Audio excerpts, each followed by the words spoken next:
nuevamente a Estudios de Marítima 100.9 con este espacio maravilloso que tenemos como Maggie Talavera, periodismo sin Photoshop. Estoy aquí ya en presencia de nuestro próximo invitado. No saben cómo me alegra de poder tenerlo en estudio. Lo hemos entrevistado un par de veces por teléfono, siempre lo hemos ubicado en Sucre, pero el doctor Pedro Gareca, abogado, constitucionalista, doctor, ¿no? Fue fiscal general de Bolivia hasta el 2006. 2006 fue cuando renuncia, ¿no, doctor? 2006. Y está permanentemente en actividad. Hace unos artículos que para mí son unas clases de derecho cada vez que, y son sencillos de leer, por si acaso no es porque estoy hablando en difícil.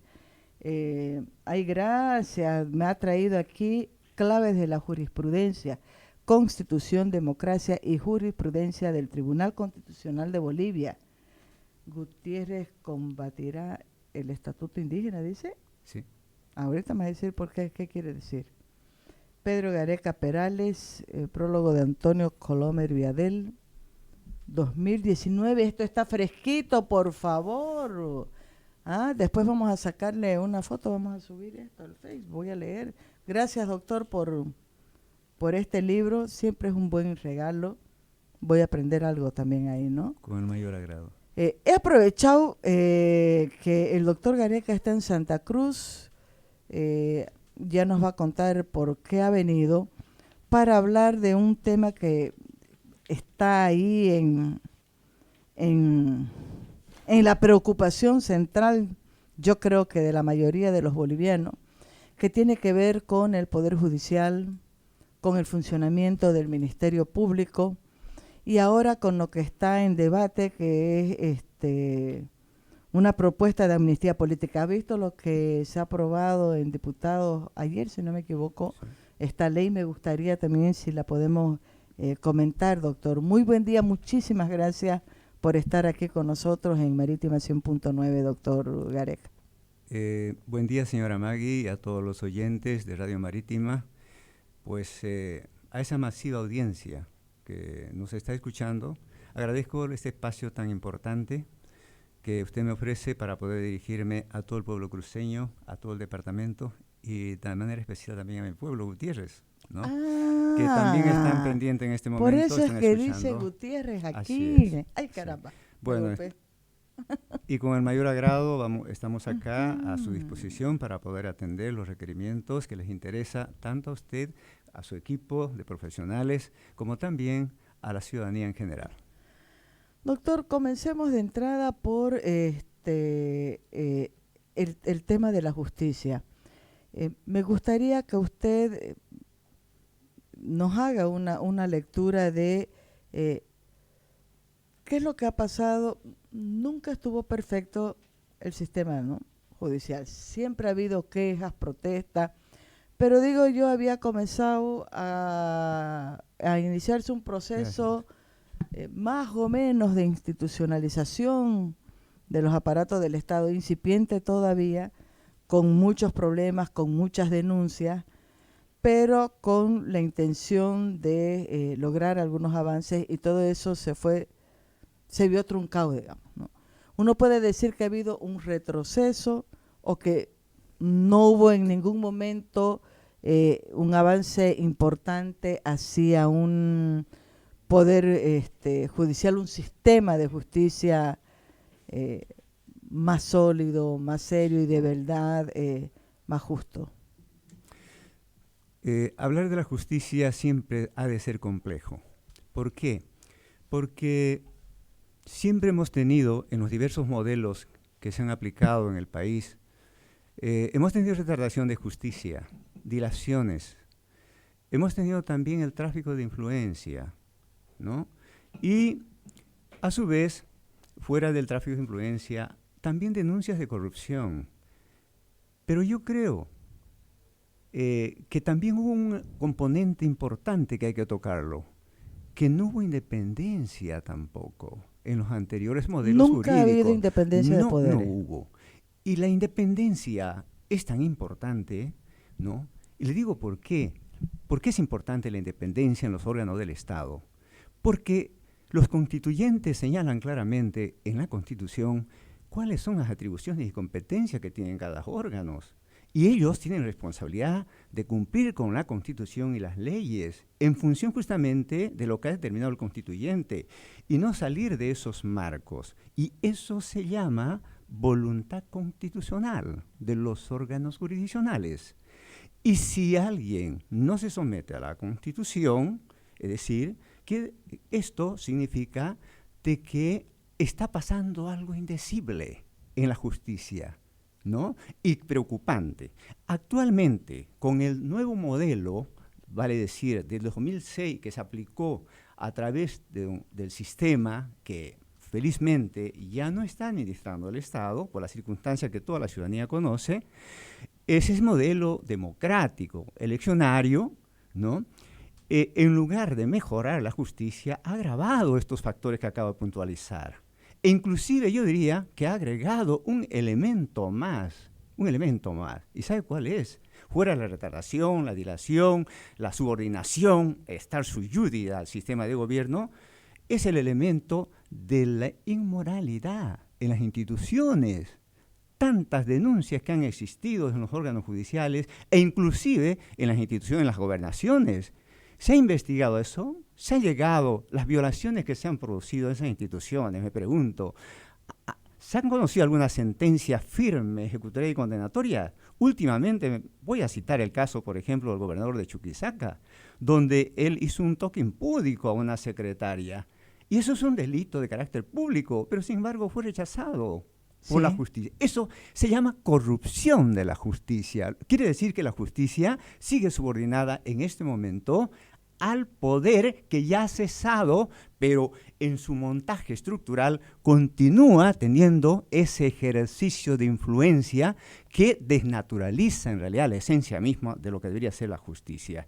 Yo estoy muy preocupado, quiero decirle con esto, ¿no? Sabemos que el gobernador, en este caso que yo cito, él está con detención domiciliaria, pero es por el tema de incumplimiento de sus funciones cuando se produjo justamente, es decir, el paro indefinido de los 21 días, ¿no? De los cabildos, etcétera.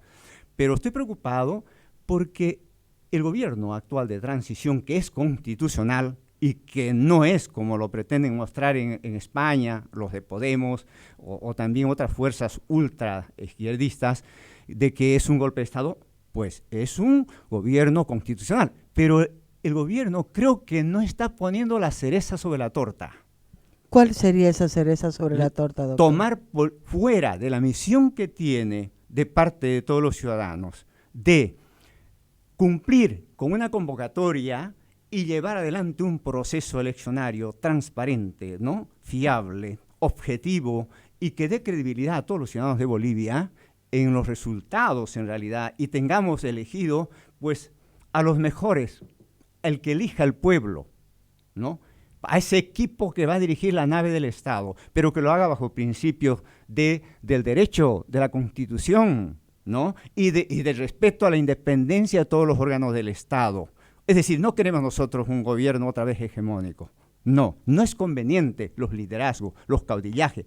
Hemos fracasado en eso. Tenemos que hacer la concentración de votos en dos fuerzas. Tenemos que hacer una regeneración de encuentros, creo yo, entre las generaciones nuevas con las generaciones también que tienen experiencia en el área política. El Estado necesita también, es decir, de aquella gente que ha tenido una trayectoria bastante amplia y profunda en la administración de las instituciones. Por eso me alegra mucho que la presidenta hubiera elegido como representantes, en realidad, del Poder Ejecutivo, como vocales del Tribunal Supremo Electoral, al doctor Salvador Romero, al doctor Mario Parada aquí en Santa Cruz. Son celebridades que van a dar garantía en realidad por su experiencia que tienen justamente en el sistema eleccionario. Pero a mí me gustaría que se tome una política en realidad por parte del actual sistema constitucional transitorio, ¿no? Porque no le prohíbe en realidad realizar otras actividades que están en su competencia a partir del artículo 172 de la Constitución, ¿no? Dice cumplir y hacer cumplir la Constitución y las leyes y las demás atribuciones. no es limitativo de que asuma un rol de política pública si es que tiene tiempo para hacerlo con su equipo. No lo hará ella, pero están los asesores. Entonces, cuando digo hay que poner la cereza sobre la torta, es que hay que desmantelar, vale decir, a quienes están ejerciendo la justicia en este momento, si son legales, pero para mí son ilegítimos. ¿Por qué? Porque ninguno de ellos logró mayoría absoluta en las elecciones, en el proceso eleccionario. Estamos hablando de jueces. Estoy hablando de jueces y magistrados. Entonces yo creo que necesita el Estado una respuesta política del sistema de gobierno transitorio constitucional en este momento, ¿no? Por este elemento que acabo de subrayarlo. Doctor, ¿eso significa que este gobierno de transición tiene facultades para poder, usted dice, desmantelar lo que está montado, ¿no? Tiene atribuciones para poder desplazar al actual presidente del Tribunal Supremo de Justicia, al fiscal general de Bolivia, a todas las cabezas que hacen parte del sistema de justicia? Tenemos un ejemplo claro. Se ha producido el fraude. O sea, la alteración, modificación y supresión de resultados de la democracia, ¿no? ¿Y qué es lo que ha hecho el pueblo? El pueblo se ha volcado, ¿no es cierto?, a la resistencia. ¿Para qué? Para reconducir la democracia que estaba siendo ultrajada, ¿no?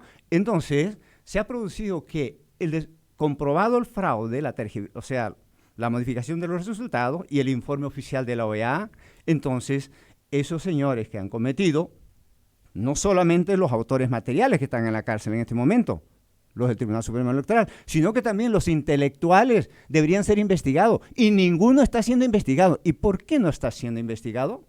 La ciudadanía debe saberlo, porque tenemos un fiscal general ahí que está omitiendo cumplir su responsabilidad plena de su propia ley. Debió actuar oportunamente de oficio cuando renunció el presidente de la República, el vicepresidente y todos sus ministros. Debió actuar inmediatamente. ¿Con qué? ¿Cómo actuar? Porque su ley, en su artículo 8 de la Ley Orgánica del Ministerio Público, le dice, ante delitos cometidos en conocimiento, de oficio tiene que actuar, ¿no?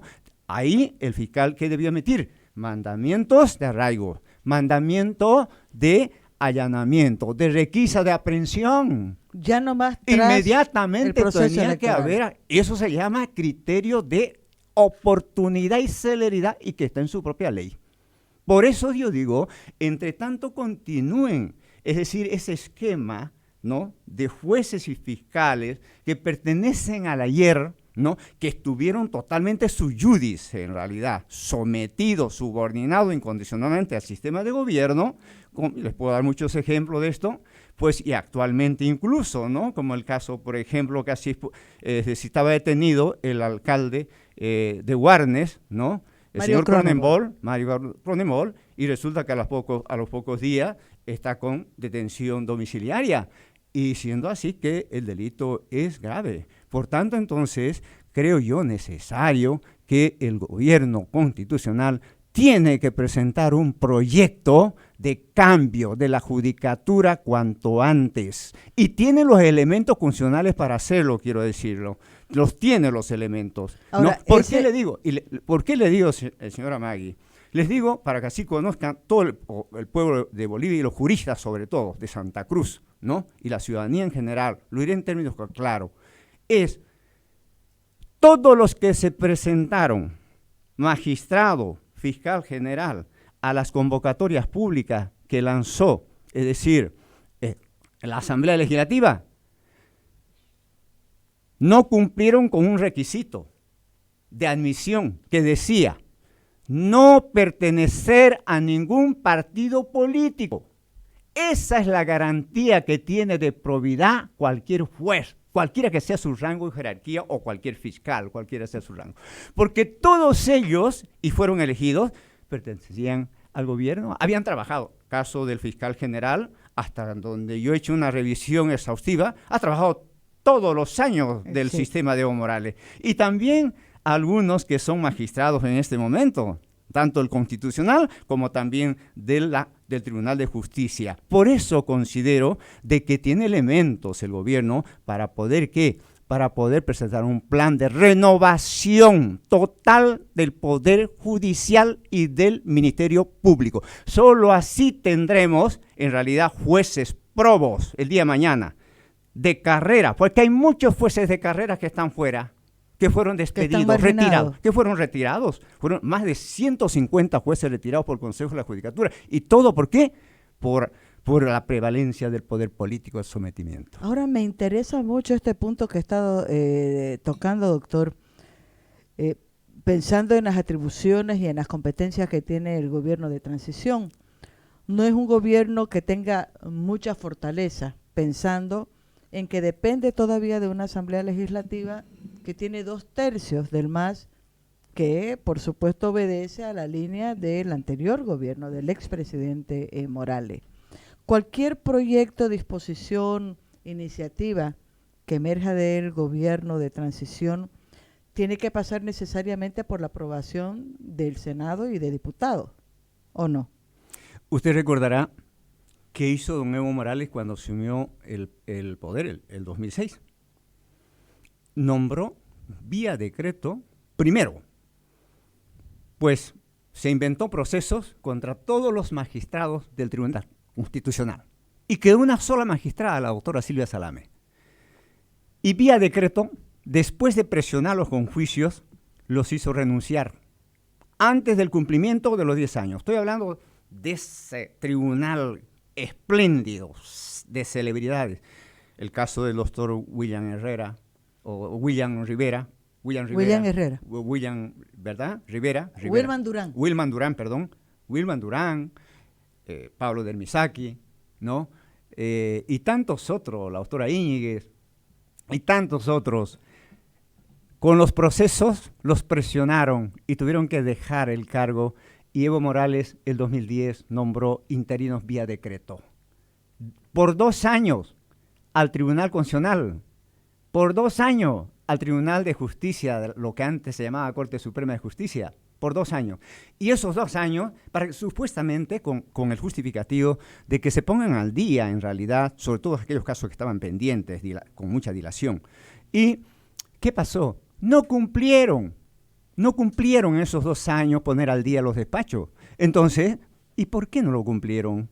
Porque eran gente que probablemente que no tenía la preparación adecuada y la experiencia, porque para ser magistrado yo considero que tienen que tener no solamente especialidad y pericia en la judicatura, en la carrera judicial o fiscal, sino que también hay que tener otros conocimientos. Por ejemplo, yo hablo del conocimiento de la psicología jurídica, ¿no? Por decir, ¿no? La sociología jurídica. Hay que tener esos otros componentes para tener resultado, jurisprudencia coherente, fundamentada, argumentada, y que el ciudadano esté muy contento cuando salga el fallo. Inclusive el perdidoso se sienta satisfecho. Imagínense si hemos visto cómo ha sido el proceso de selección de los candidatos que fueron a las ternas para esta nueva forma de designación de jueces, que fueron las elecciones, por voto popular, la elección de jueces, ¿no? Sí. Hemos visto los exámenes, las pruebas, muchos de ellos no deberían de haber logrado ser calificados por el nivel que tuvieron el resultado de esas pruebas, pero eso se impuso. Esa forma de elección de jueces debería de ser revisada, doctor, debería de anularse, debería de volver a la forma como se designaban antes a las autoridades del Poder Judicial. Hay una literatura que me voy a remitir a ella para dar respuesta a la pregunta que usted me la hace tan importante. Cada poder del Estado toma su lugar. Es decir, busca ocupar su rango, su jerarquía, pero es en función de las competencias y atribuciones que las tiene.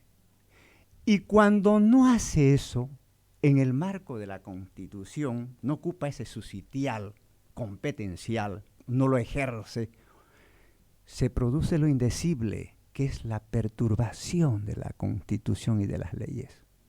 Entonces, cuando un proceso no ha dado respuesta, es decir, a la sociedad boliviana, como este proceso democrático que lo tenemos ya por yendo a los 10 años, entonces creo que es urgente hacer una reforma. Y yo soy del criterio, quiero decirles a todos los ciudadanos, soy del criterio que en base justamente a los informes y rendiciones de cuentas de los tribunales, en base a ese diagnóstico, se haga una propuesta de reforma. Y estoy de acuerdo con que esa reforma sea integral, con escuelas de jueces de 2 años, con un plan curricular adecuado, ¿no? Con objetivos, etcétera. Y escuela de fiscales también, ¿no? Con una malla curricular exigente, de tal manera que se los evalúe no solamente en el conocimiento o en la experiencia, sino también se les haga una prueba psicológica, que no suceda lo que ha sucedido, por ejemplo, en algunos países latinoamericanos y en España mismo, que hemos tenido, en España han tenido alguna vez fiscales que tenían problemas psíquicos.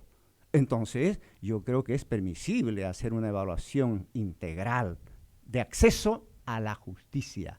Pero para eso propongo yo, indudablemente, es mi humilde sugerencia, está en el libro, ahí está la propuesta de reforma judicial.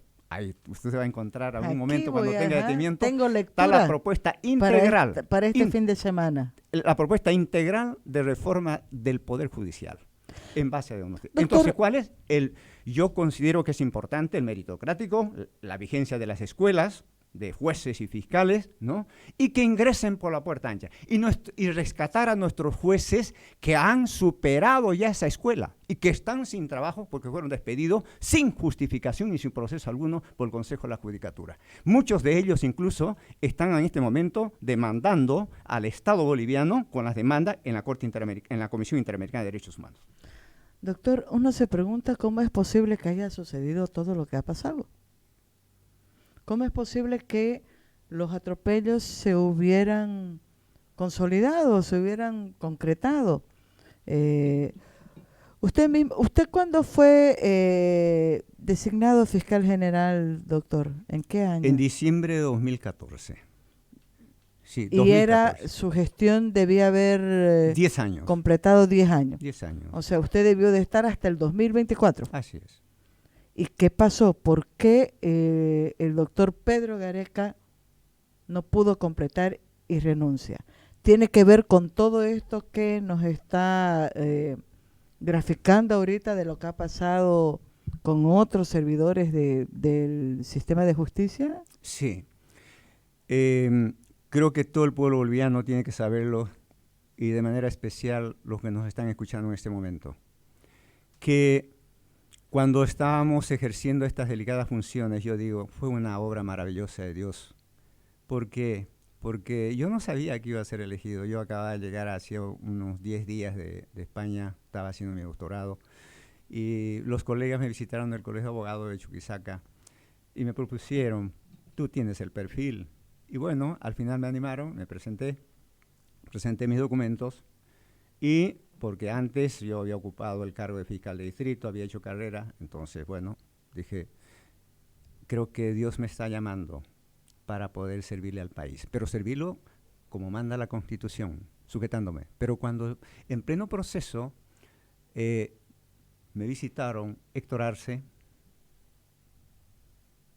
Nardi Suxo, ministra de Transparencia y lucha contra la corrupción, y creo que Santos Ramírez, cuando era presidente del Senado. Era presidente del Senado. Estaba ejerciendo en ese momento las funciones de presidente por viaje del presidente Evo Morales y García Linera.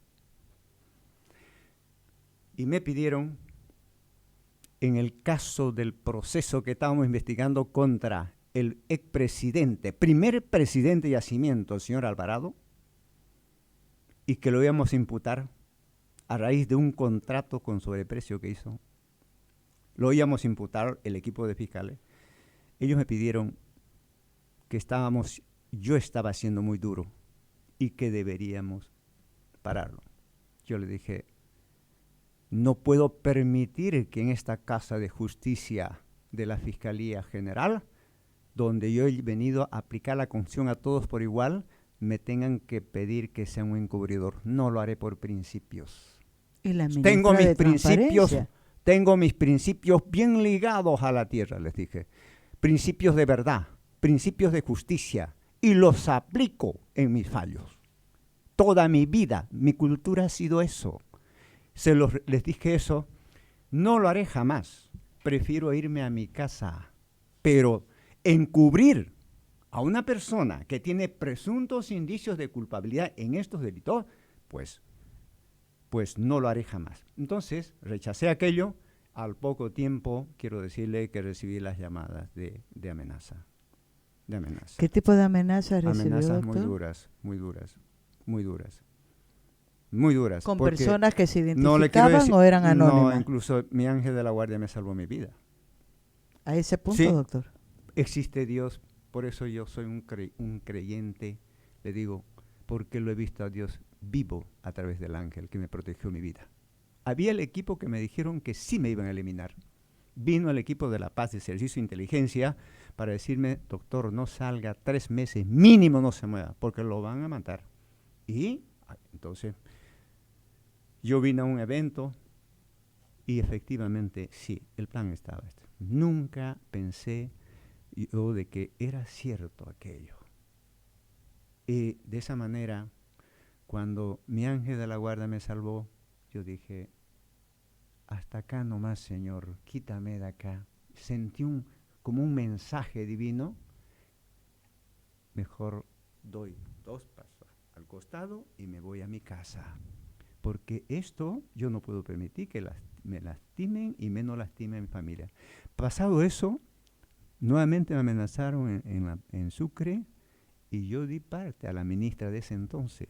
¿Usted ya estaba fuera de la fiscalía o todavía estaba de No fiscal? había renunciado todavía, pero como continuaron las amenazas, al final tuve que ¿Usted dio parte a renunciar. qué ministra? ¿A la de Transparencia? No. No, a la ministra de Justicia. A la ministra de Creo Justicia. que era en ese entonces estaba la señora Alicia Muñoz. Alicia Muñoz. Entonces no hizo nada de protección contra mi persona. Y como me amenazaron que le iban a secuestrar a mi hija, que estudiaba acá en Santa Cruz, yo tuve que sacarla a Santiago de Chile, a mi hija.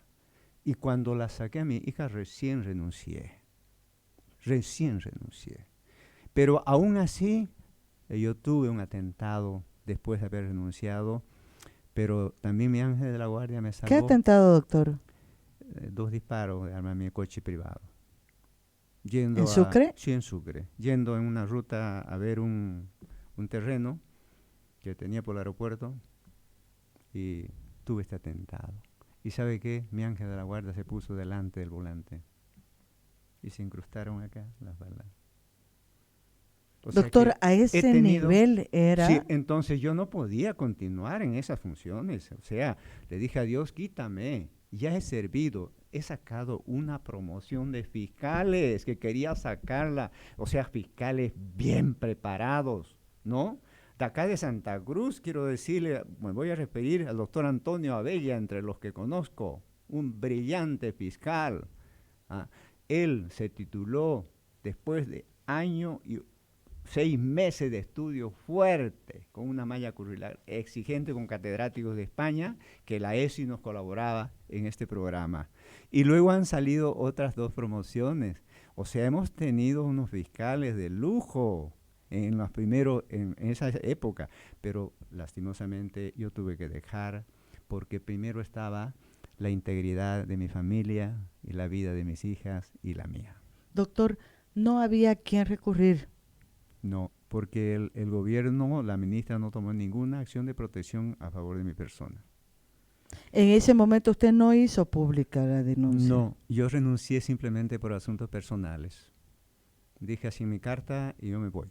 Entonces, de esa manera es que ahora quiero decirles, señora Maggie, a todos los oyentes, escenarios donde se me ofrece Dios para poder hablar de democracia, de derechos fundamentales, de derechos humanos, ahí estoy presente defendiéndolos. Actualmente quiero anunciarles que estoy invitado por unas universidades de España para ir nuevamente a reposicionar el tema de que la sucesión de la señora Yanine Aye es constitucional, ¿no? Estaré en varias universidades en España Gracias a los catedráticos, a cuales conozco, entre eso Antonio Colomer, Carlos Flores Fubrerías y otras eminencias que hay allá. Estaremos en la Universidad Autónoma de Madrid, Dios mediante. Estaremos también en la Universidad de Valencia, en la Universidad Europea y también en Barcelona. Doctor, ¿cuál es el principal argumento para defender la sucesión constitucional? Digo porque es impresionante cómo aún hoy continúa uno leyendo reportes, sobre todo de afuera, pero aquí mismo nos los dicen y repiten, ¿no? Sobre todo la gente que está con el MAS o que es parte, apoya de alguna medida todavía al expresidente, de que lo que ha habido aquí es un golpe de Estado y que es una usurpadora y no sé qué más le han dicho a la presidente Yanine Áñez. Bueno, yo creo que hay que hacer una aclaración y quizás retrotraernos un poquito en el tiempo muy rápidamente. Golpe de Estado hemos tenido nosotros militares. Vámonos al golpe de Estado de Hugo Banzer Suárez, luego el de García Mesa. Eso fue, en realidad, pues, de parte del ejército, con la fuerza, ¿no? Pero, hablando justamente de la renuncia de Evo Morales, a Evo Morales nadie le puso un revólver a él. Ningún militar, ningún policía. Fue el pueblo que le dijo: no aceptamos que ustedes cometan el fraude. Cuando se paró el TREP y luego se confirmó con el informe preliminar y el oficial, ¿no?, de los auditores de la OEA. Entonces, de que efectivamente pues hubo alteraciones y modificaciones en los resultados y gravísimas faltas. Entonces, la causal estaba dada.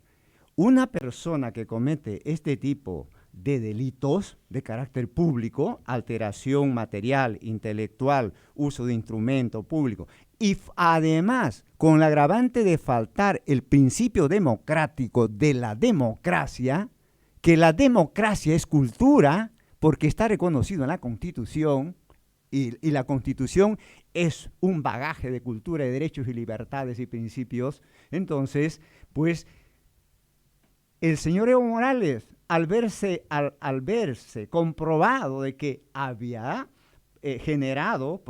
promovido el fraude y todo su sistema, entonces renunció.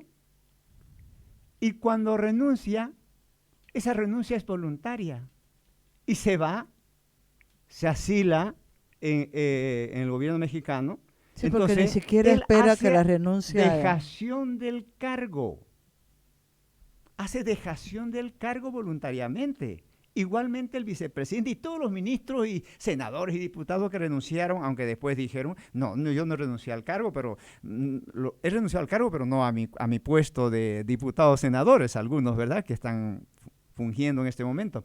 Entonces, no hay un golpe de Estado técnicamente o jurídicamente o constitucionalmente, porque él renunció voluntariamente y el vicepresidente lo mismo, hizo un abandono del cargo. Y el constituyente ha sido tan inteligente que nosotros tenemos un sistema presidencialista a diferencia del parlamentario europeo. Entonces, el constituyente ha fijado un procedimiento de sucesión que no necesitamos reglamentarlo, es aplicarlo simplemente. Y eso es lo que se ha hecho con la señora Yanine Áñez al posesionarla inmediatamente, inclusive se ha demorado. Deberían posesionarla inmediatamente de que cesó el presidente, aunque se tenía que esperar 10 días, pero bueno, ella se ha posesionado constitucionalmente. Y eso es lo que se tiene que desvirtuar de aquellos otros medios de prensa internacionales que no sé, que sesgan la interpretación, porque no la conocen bien la Constitución o porque tienen interés político de otra naturaleza, otros factores. Claro, hay dos elementos que son usados hasta ahora por el MAS. Uno es un pronunciamiento que hace horas antes el general, no sé si general Calimán. William Calimán, sugiriéndole al presidente que renunciara, ¿no? De manera muy personal, estoy cada día más convencida que eso formaba parte de una estrategia del mismo gobierno que ya conocía los resultados del informe de la OEA. Sí. Él no podía controlar lo que estaba sucediendo en las calles, ¿no? creo yo que es parte de la estrategia porque se agarran hasta el día de hoy de eso para decir un militar le sugirió, en realidad lo forzó a que dejara el gobierno, y segundo, un militar es el que le coloca la banda a la presidente Yanine Áñez, ¿no? Son los argumentos que usa el MAS hasta ahora para alimentar su relato del supuesto golpe militar. ¿En qué medida uno puede observar esta actuación del entonces jefe de las Fuerzas Armadas de Calimán, doctor? Bueno, yo quiero decirle que el señor William Calimán primero fue comandante de Chimoré y da la impresión de que todo el requisito para ser comandante general era previamente ser comandante de Chimoré. Chimoré, donde existe ese aeropuerto internacional, donde sabemos muchos por la prensa de que salían semanalmente avionetas cargadas de droga, ¿no? Recordará que un general que estuvo a cargo de allá denunció: no voy a permitir que en las naves de las fuerzas aéreas salga droga de acá, y a los 3 días lo hicieron desaparecer. Entonces, yo creo que William Calimán justamente era un soldado del gobierno, no era un enemigo de Evo Morales, apoyaba el proceso y apoyaba el lema patria o muerte. Además lo ha dicho ¿no? públicamente, ¿no? Entonces, en más de una oportunidad. Entonces, no se puede interpretar el pedido que él le hizo como si fuese una presión determinante ¿para qué? Para que él renuncie, no. Formaba parte de su equipo de confianza de Evo Morales. Lo que sucede es que la sociedad boliviana, los cabildos, lo han delegitimado a Evo Morales, lo debilitaron a su sistema. Eso es lo que ha pasado. Y él se ha dado cuenta y por eso tuvo que renunciar.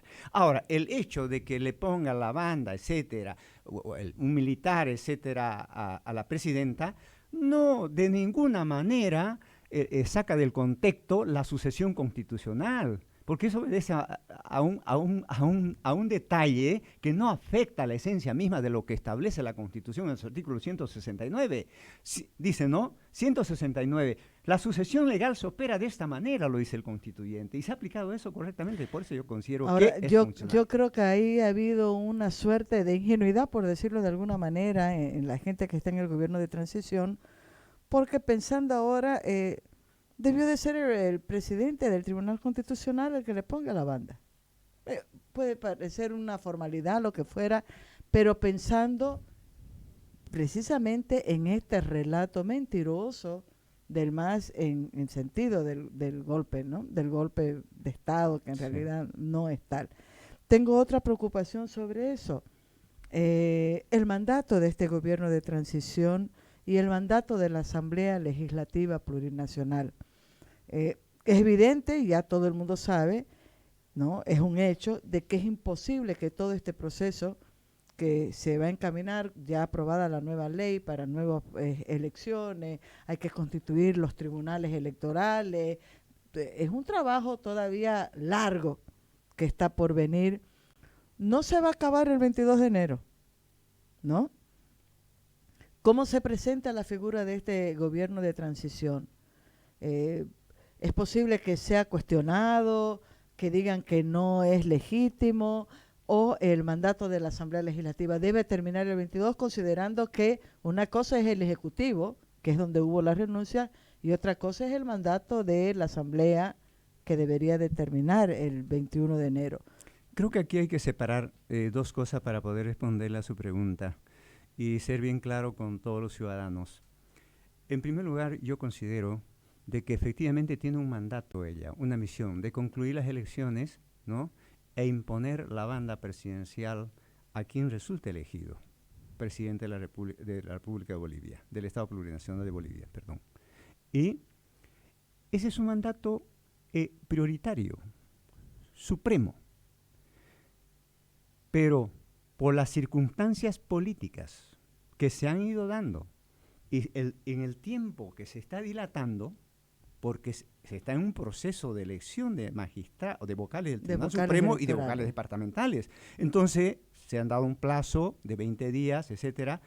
Indudablemente que va a sobrepasar pues, los 22 días de enero. Eso se realizará probablemente en mayo, seguramente concluirá todo el proceso, supongo. Pero en este caso, yo creo que la misma Constitución le abre la puerta a la presidenta para que haga una consulta al Tribunal Constitucional. Una consulta constitucional. ¿Para qué? Porque debido a los factores políticos y al proceso y cumplir con ese proceso eleccionario transparente y objetivo y confiable, entonces la convocatoria, según sea el cronograma, forza a continuar en ejercicio, porque un Estado no puede permanecer sin una presidenta y un ejecutivo, ¿no? Esa nave tiene que continuar permanentemente. Entonces, en ese caso, se toma en cuenta el elemento de la realidad política, social, económica que vive el país, la nueva política.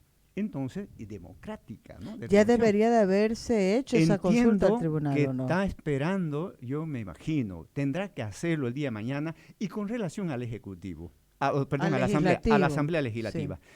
Sí. Considero de que ellos sí que deben cesar, pero sí debe permanecer una comisión, en mi modo de ver, una comisión permanente de senadores y diputados para trámites de la posesión del nuevo presidente, un nuevo gobierno.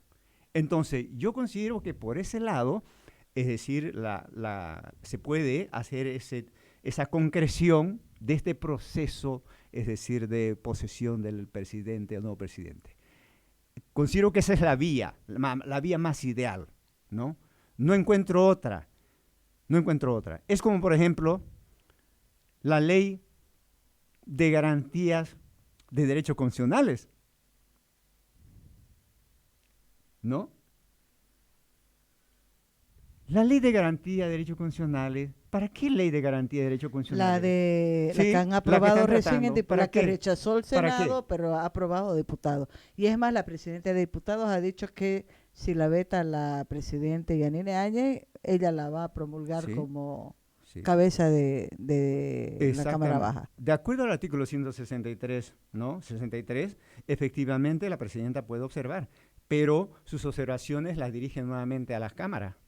Y si las cámaras no la aceptan y la rechazan, va a promulgar, de acuerdo al 164 o 63.11 diré, 63.11 inciso de la Constitución, la va a aprobar igual la presidente, la señora Choque, ¿no? La presidenta Copa, la va a aprobar, ¿no? De manera que está previsto, pero yo creo que la presidenta y su equipo lo que tienen que hacer inmediatamente es hacer una consulta al Tribunal Constitucional sobre la constitucionalidad de ese proyecto de garantía de derechos constitucionales, porque todas las garantías están en la Constitución. Por ejemplo, no necesita de una nueva ley. Le hablo, por ejemplo, la presunción de inocencia, el derecho a la amplia defensa, el derecho al juez natural. Todo está en realidad en la Constitución y está también en los códigos procesales penales.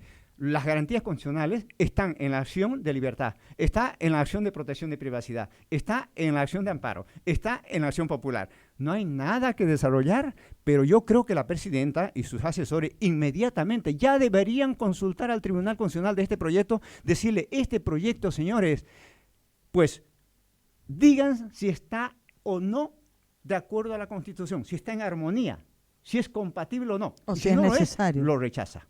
El tribunal dirá su palabra, porque le corresponde al tribunal pronunciarse sobre el proyecto. Entonces yo creo que esa es la medida inmediata que debería tomarse, ¿no? Porque lo que queda evidente es que el proyecto está hecho a la medida para garantizar la impunidad de las ex autoridades de gobierno. Efectivamente, no se ha visto en ninguna parte del mundo de que tengamos que dictar leyes para proteger la impunidad. Son delitos de lesa humanidad, delitos de terrorismo, delitos de violaciones, ¿no es cierto?, a la propiedad privada, a la propiedad pública, que hemos visto todo, existen los videos, todo. Entonces existen pruebas, entonces los procesos están abiertos, entonces no podemos, cualquiera que sea la jerarquía del ciudadano, si ha cometido esos delitos, tiene que ser juzgado ante un juez natural. Las garantías están dadas en la misma Constitución, quiero decirles.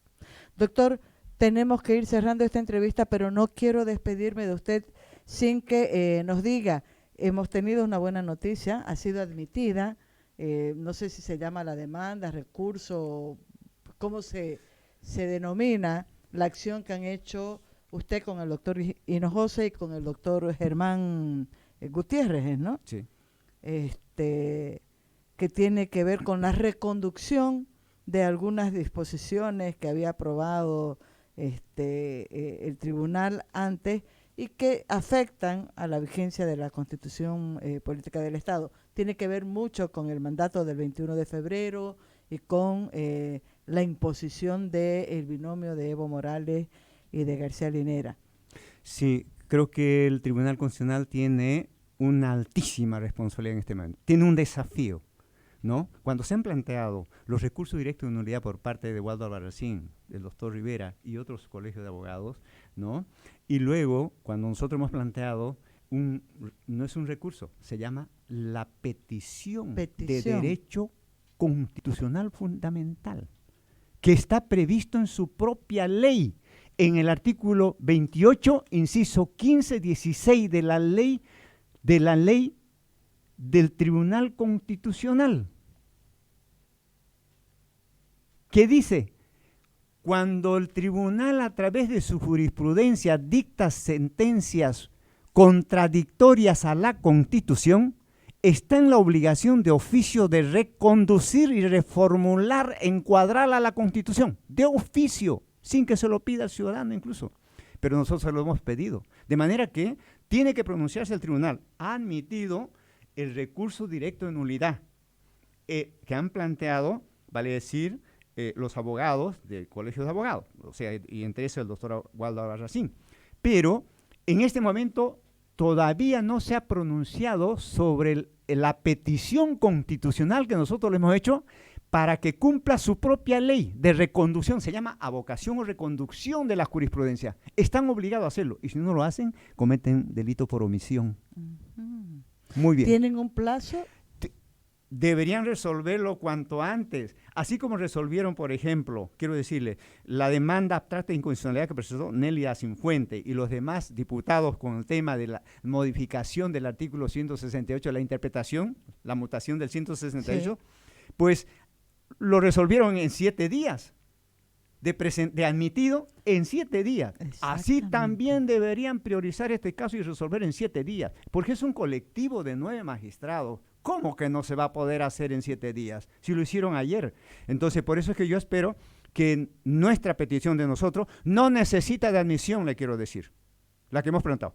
Tiene que considerar la sala plena en su conjunto. Y yo sé que no saben qué hacer en este momento. Tengo referencia de eso. Pero es posible que por la presión y por el cambio de la coyuntura o de las fuerzas políticas que hay en este momento, tengan que pronunciarse como corresponde, ¿o no?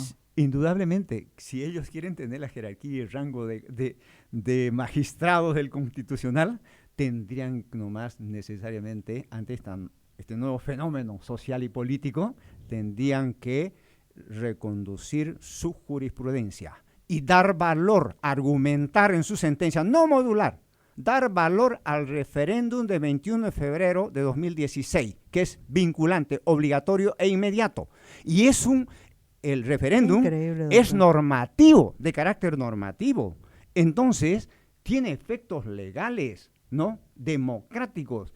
Y el tribunal es garante de la Constitución y de sus institutos. Por tanto, tiene nomás que reconducir su jurisprudencia y dejar sin efecto todas las declaraciones constitucionales, ¿no?, que habilitaron a Evo Morales. Luego, dejar sin efecto, yo diría, no anular, dejar sin efecto la sentencia 084-2017 y dar valor al referéndum de 21 de febrero, que es democrático, soberano, de acuerdo al artículo 7, 11 de la Constitución. Doctor Pedro Gareca, le agradezco muchísimo, nos podríamos quedar más. Sé que usted tiene un compromiso de aquí a un tiempito, por eso ha venido. Sí. Va a estar en la charla, en el almuerzo que ha organizado la revista Forbes con el periodista Fernando del Rincón, que ha llegado esta madrugada a Santa Cruz. va a estar ahí, ¿verdad? Bueno, yo no estoy invitado porque acabo de llegar de la provincia, pero bueno, voy a estar en la charla, que es lo más importante, ¿no? Me interesa mucho escucharlo a él. Pues yo he hecho un seguimiento también de todo esto, tengo las pruebas porque tengo una hija que es periodista en medios audiovisuales, que vino de Santiago justamente, ya vive allá, y ha hecho todo el seguimiento y tiene el video todo, y sé que eso es lo que vamos a llevar también a España. ¡Qué belleza! Sí, Me sí. lo tiene que mostrar, doctor. Sí, sí, sí. ¿Ah? Con todo Muchísimas gracias. Tenemos que irnos a un corte. ¿Están ya mis próximas invitadas? ¿Todavía? Ya.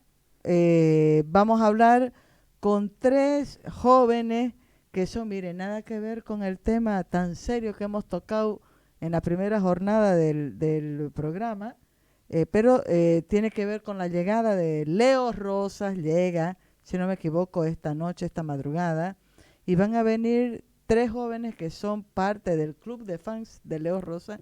No sé si usted conoció a Leo Rosas. No. El cruceño boliviano que ha destacado en la voz de México. Uf. Va a ser su primer concierto en Santa Cruz de la Sierra el próximo sábado. Así que vamos a alivianar un poco la jornada escuchando la voz romántica de Leo Rosa. Muchas gracias, querido doctor. Nos vemos más tarde en Nostalgivo. A ustedes las gracias y quiero decirles a todo el pueblo de Santa Cruz y de Bolivia, sigamos luchando por la democracia, la consolidación y las libertades públicas. Porque si bien hemos nacido en un mundo injusto, al que no lo derribemos sin antes haberlo cambiado. Todos tenemos que cambiar y fortalecer la democracia. Muchas gracias. Y hay harto por hacer, ¿no, doctor? No Muchas está gracias. todo dicho. Muchísimo. Ya regresamos.